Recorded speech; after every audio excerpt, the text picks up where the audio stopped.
everyone, and welcome to this week's On the Spot. I'm Zach Strickland here with JP Hampstead. So JP, we're entering peak season. So what does that mean?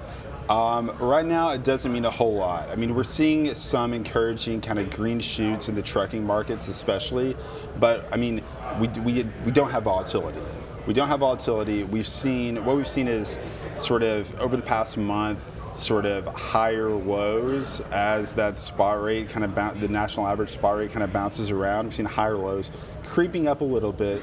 We've seen outbound tender rejections on a national basis go from about 5% to about 6.5% over the past month, which right. you know is not to the point where it's really introduces a lot of volatility to the market. I think once we get above 7.5%, that'll be a pretty interesting conversation. What I'm kind of still waiting to see about is whether this is just a run up to a holiday week or whether there's something that sticks here. And honestly, the higher we get to leading up to Thanksgiving, the healthier the true like sort of Christmas peak will be, right? But we've got to break through some levels to really Yeah, I think we have broken through a level to an extent because that tender rejection rate is actually higher than the June-July peak thus far. So we have seen volumes seasonally elevated over the spring, which we would anticipate to happen. But still, the fact that we're seeing these volumes and tender rejections stay, kind of at a baseline move, I think is a good sign. Right. As well as the fact that we're seeing these tender rejection rates be as high as they were since March, and March was, I don't want to say artificially elevated tender rejections because we were coming down off of 2018. Yeah. They're in free fall. Exactly. We were still coming down off of that. And if you're in Sonar and you're looking at, for example, OTVIY, if you're looking at year-over-year comparisons, year-over-year change in the volumes, you're going to get some noisy comps there just because, you're comparing sort of like Thanksgiving to not Thanksgiving and then not Thanksgiving to Thanksgiving. Right.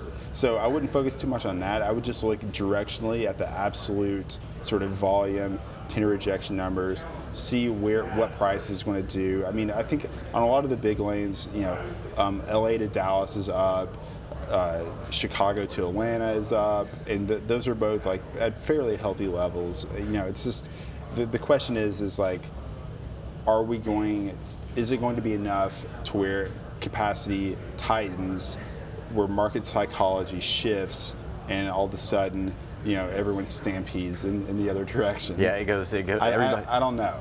It's like blood in the water when it happens. Yeah. Once they start seeing these signs that the market has tightened significantly, everybody runs to it. I think we're going to start seeing that here in the next week or so.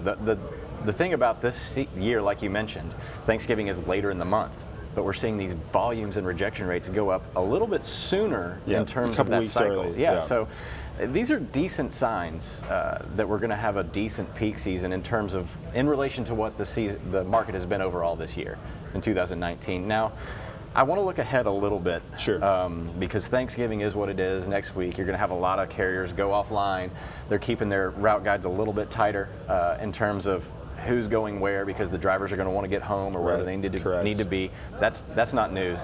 So are we going to expect, for example, higher tender rejections on long haul routes, that kind of irregular over the road stuff? That's where it's hard to plan to get your driver back. Is that where we might see some tightness? Yeah, that's a good point. Anything that's going over 500 miles in general is going to have a lot more difficulty getting coverage. A lot of these dispatchers are going to have to keep their drivers happy because driver attrition is still a thing, even though we've kind of grown out of this driver shortage scenario. Right. But drivers can hop and go to other companies. Now is not the time to make a driver mad or to mistreat a driver. Right, exactly. And the point being is, anybody that's out there, if you're a carrier or a broker in general, you're going to need to be very vigilant at this point. Like you've had a soft season so far. This is the time to take advantage of any kind of volatility you can grab a hold of, because we just simply haven't had it over the last 2 to 3 months. Right. I mean, out of isolated pockets. So looking at beyond Thanksgiving a little bit, something that we normally track is volumes kind of trend down, but rejection rates kind of plateau and then go back up because of this availability issue. Right. Do you think that we're going to see any variation or deviation from this trend, or do you think there's something happening in the economy overall that's about to happen?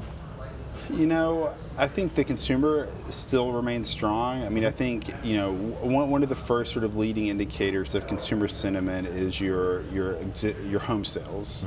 Mm-hmm. We're not talking about starts, which is construction and freight, but if we're talking about consumer sentiment, home sales, that's going to be the biggest risk that consumers usually take, right? In terms of a purchase. Those the biggest purchase they make in general. And those have been fairly robust. So we expect people, to spend money during the holidays. We expect there to be, good retail volumes there.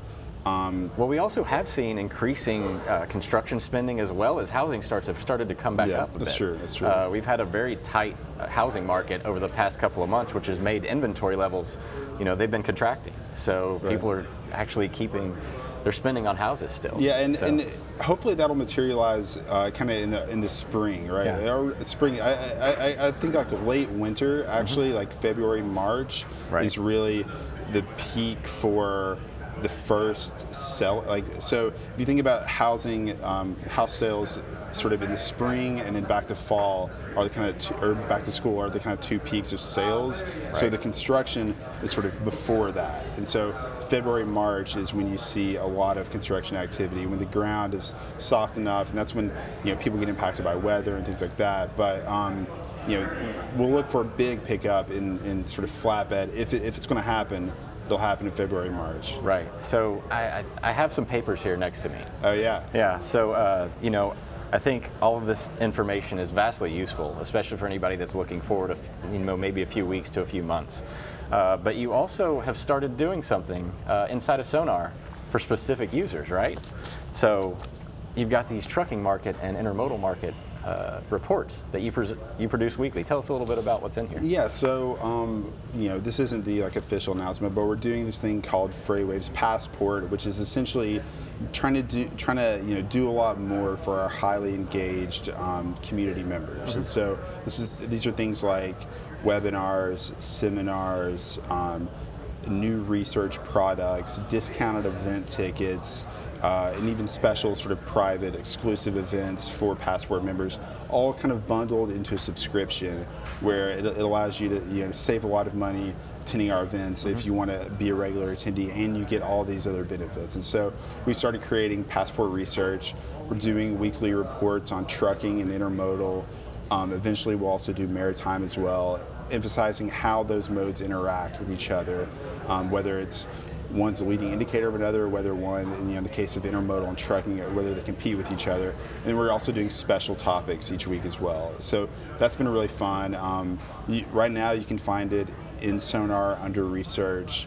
You'll see Passport research and then the topics there. It's really cool. Can you give us a little bit of a taste, potentially, of what's going on in the trucking market, for instance? Yeah, right now? It's when we were at this first report, volumes were still down year over year, rates very steady. We looked at some different sort of. We actually have some 3D maps in there that kind of combine the size of the market, the outbound tender market share, with weekly changes in OTRI. So we could kind of show you, the taller the market is, the bigger it is, the more important it is. And then the color from red to blue is kind of telling you whether OTRI is going negative or positive that week. And so that's, I think, a really just helpful visual aid. There's been a lot of interesting sort of reefer-related tightness in the Midwest. One of the things that kind of intrigued us is that really the volumes that we do have are being driven by what we would consider like retail markets, like ports and inland ports, as opposed to what we think of as industrial markets, like in the Rust Belt and in the Midwest. So that's something we're looking at too, is sort of where's the volume coming from, what are rates doing, what's capacity doing, and then of course we're talking to brokers and carriers and trying to weave in some qualitative data as well. That's good. I mean, every year has a season. Retail right now, we've got retail pushing off right now, and then manufacturing and construction kick off in the spring. Right. And that's what drives a lot of the freight volumes. So I think there's a lot of value in that, and in terms of where to source your freight if you're a carrier or if you're a broker, where to kind of identify where these emerging markets are. Yeah, and Yeah, and I think even if we look forward even further and talk about emerging stuff, there's some really actually surprisingly good European PMI data that came out today. Two other kind of interesting data points I want to mention, if we're just looking ahead a little bit to 2020, is that the new edition of the Coyote Curve came out. Right. They're showing an upward inflection of spot rates, finally moving up, and so they actually came out and called it and said that 2020 will be a year that's where the carrier is in charge, not the shipper. And interestingly, I was talking to Scott Warland, one of our directors of data science. His team built our rate predictor in Sonar 5.0. He said that it's very interesting. There's a very predictable thing where it's sort of like after every down year is an up year. Yep. Like if 2019 say is negative compared to 18, 20 is going to be positive compared to 19, and that's a very predictable cycle.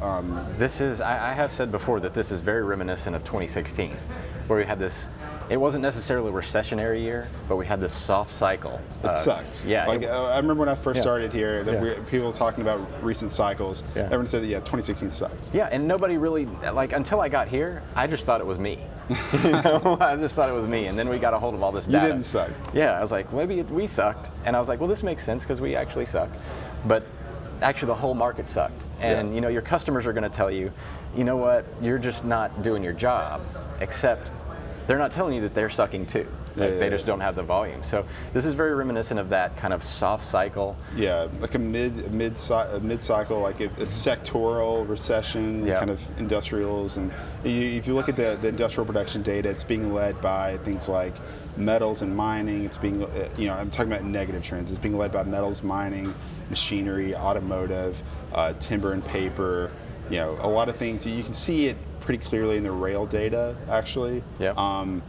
With the LTL and its relationship to industrial, it's a little bit harder to suss out. But I'm sure if you listen to the earnings calls of those companies, they talk about it pretty explicitly. Right. Well, I think we've done enough today, and we probably won't have an on the spot next week because it's Thanksgiving. So everybody have a safe and happy holiday. But we'll be back the week after that as we evaluate what just happened. The first part, I guess, of peak season in general. So. And we'll have even more data to talk about, right? Exactly. All right, everybody have a good week. Happy Thanksgiving. Happy Thanksgiving.